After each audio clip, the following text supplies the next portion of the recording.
KSU പ്രവർത്തകൻ വിതുൽ ബാലന്റെ വീടിന് നേരെ ബോംബെറിഞ്ഞ കേസിൽ പ്രതികൾക്കായി അന്വേഷണം ഊർജിതമാക്കി പോലീസ്. പ്രദേശത്തെ CCTV ദൃശ്യങ്ങൾ കേന്ദ്രീകരിച്ചാണ് അന്വേഷണം.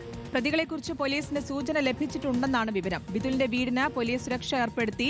പ്രതികളെ ഉടൻ പിടികൂടിയില്ലെങ്കിൽ സമരം ശക്തമാക്കാനാണ് കോൺഗ്രസിന്റെ തീരുമാനം. ഷഹദ് റഹ്മാൻ നൽകും വിശദാംശങ്ങൾ. ഷഹദ്, ഇന്നലെ ഷാഫി പറമ്പിൽ ചില ചാറ്റൊക്കെ പുറത്തുവിട്ടിരുന്നു. ഡിവൈഎഫ്ഐ പ്രവർത്തകർ വിതുലിന്റെ വീട് അന്വേഷിച്ചുകൊണ്ടുള്ള ഒരു ചാറ്റൊക്കെ. ആ രീതിയിൽ അവർ വലിയ പ്രതിഷേധം ആ ഭാഗത്തു നിന്ന് ഉയർത്തുന്നുണ്ട്.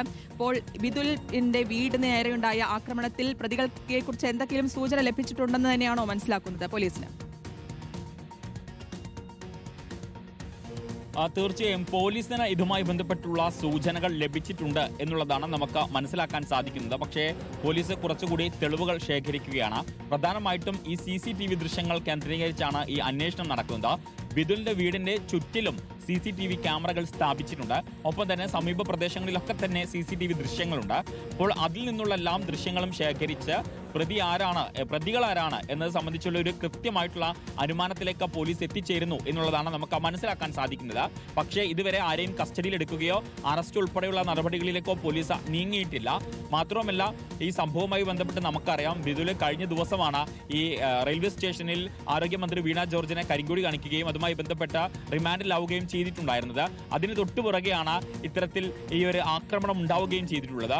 കാരണം ഈ സംഭവം നടന്ന ഉടൻ തന്നെ ഈ വിതുലിന്റെ ഫോട്ടോകൾ അത് ഫേസ്ബുക്കിലും ഒപ്പം തന്നെ ഇൻസ്റ്റഗ്രാമിലും ഒക്കെ വ്യാപകമായിട്ട് പ്രചരിച്ചിട്ടുണ്ടായിരുന്നു. മാത്രമല്ല, ആദരാഞ്ജലികൾ എന്ന് പറഞ്ഞുകൊണ്ടാണ് അത്തരം പോസ്റ്റുകൾ ഷെയർ ചെയ്യുകയും ചെയ്തിട്ടുണ്ടായിരുന്നത്.